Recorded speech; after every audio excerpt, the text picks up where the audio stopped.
Assalamualaikum warahmatullahi taala wabarakatuh. Perkenalkan, nama saya Iqbal Mone Yusuf. Saya dari Universitas Singapura Bangsa Karawang, Fakultas Keguruan dan Ilmu Pendidikan, Prodi Pendidikan Jasmani, Kesehatan dan Rekreasi, kelas PJKR 6E.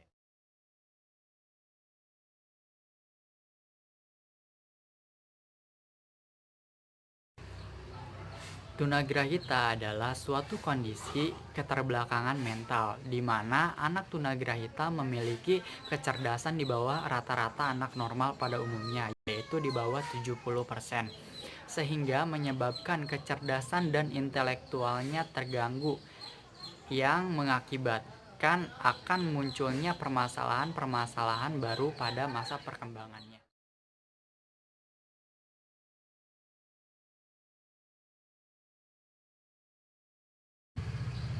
Menurut Amin 1995, anak tunagrahita adalah anak yang memiliki kecerdasan di bawah rata-rata, mengalami hambatan tingkah laku, penyesuaian yang terjadi pada masa perkembangannya.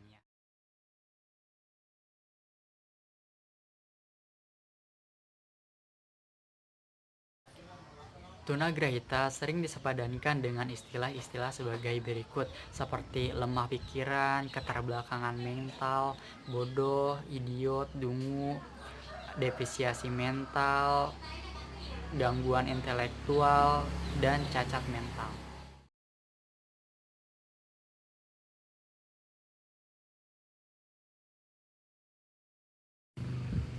Anak tunagrahita diklasifikasikan menjadi 3 kelompok. Yang pertama adalah kelompok tunagrahita ringan, di mana meskipun mereka masih memiliki hambatan dalam hal kecerdasan dan adaptasinya, tetapi mereka masih dapat berkembang dalam hal akademik, pekerjaan, dan sosialnya. Yang kedua adalah kelompok tunagrahita sedang, di mana mereka juga masih bisa berkembang dalam hal akademik, pekerjaan, maupun sosialnya, meskipun itu masih di bawah rata-rata kecerdasan anak tunagrahita ringan. Yang ketiga, anak tunagrahita berat, di mana ini adalah suatu kelompok yang tidak memiliki kemampuan apapun untuk dilatih.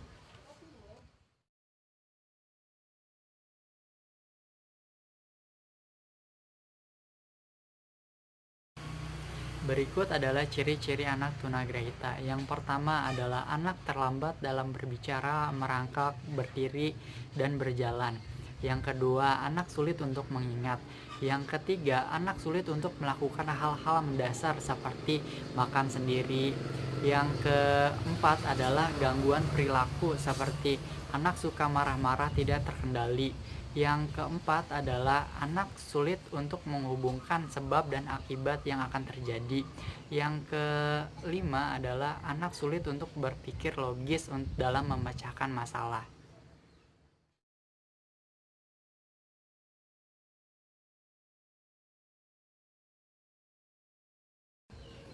Berikut adalah hal-hal yang menyebabkan terjadinya tunagrahita. Yang pertama, infeksi pada otak yang terjadi pada saat bayi lahir. Yang kedua, bayi lahir prematur. Yang ketiga, ibu hamil mengkonsumsi minuman keras dan obat-obatan terlarang.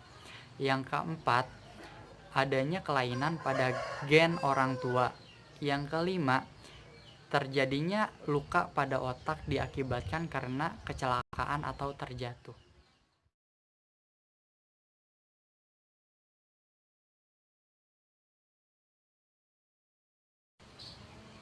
Faktor lingkungan sosial sangat berperan penting dalam perkembangan anak tunagrahita, terutama faktor kedua orang tua, di mana kedua orang tua harus berperan aktif untuk mendoktrin lingkungan sekitar bahwa tunagrahita bukan penyakit yang dapat menular, melainkan penyakit yang membutuhkan support dari lingkungan sosial.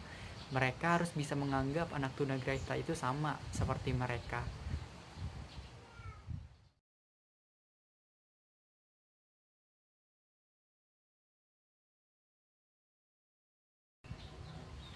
Iya, perbedaan antara anak tunagrahita di kota dan anak tunagrahita di kampung itu sangat jauh berbeda.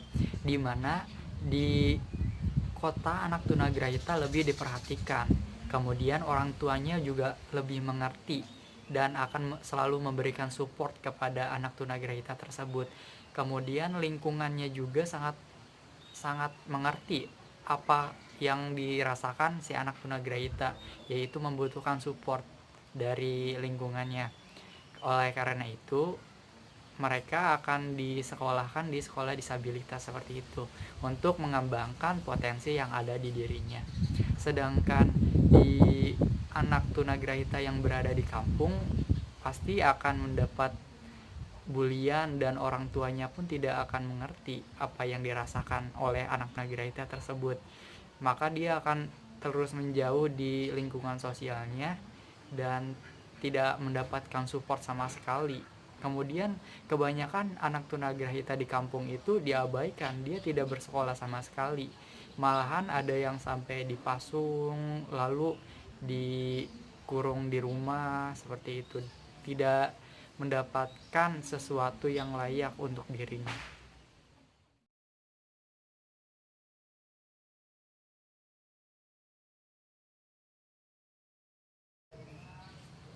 Ada beberapa permainan yang dapat dilakukan oleh anak tunagrahita. Salah satunya adalah permainan golball. Apa sih itu permainan golball? Permainan golball adalah gabungan antara permainan biliar dan bowling, sehingga terciptalah golball, di mana si anak tunagrahita harus melempar salah satu bola untuk mendekati bola lainnya. Yang bola terdekat dengan bola yang satunya itu adalah pemenangnya. Selanjutnya adalah ada permainan memasukkan stik es krim ke dalam toples botol, di mana stik es krim dan toples botol ini sudah memiliki warnanya masing-masing. Si anak tunagrahita harus memasukkan stik es krim sesuai dengan warnanya ke dalam toples botol. Seperti itu.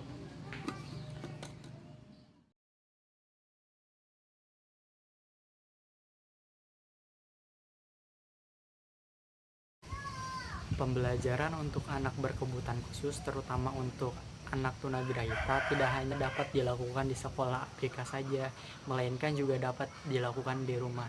Berikut adalah metode pembelajaran yang dapat diterapkan untuk pembelajaran anak tunagrahita di rumah. Salah satunya adalah metode mengenali huruf. Berikut adalah cuplikan videonya.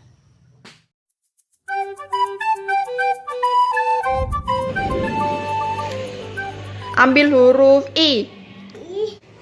O. Pintar. Ambil huruf U. Huruf apa itu? E. Huruf apa itu? Selanjutnya huruf apa itu?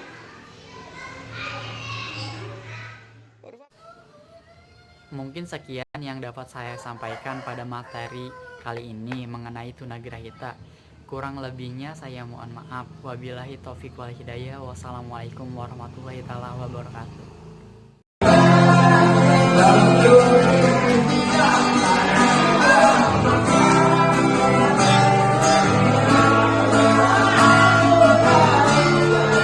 Inside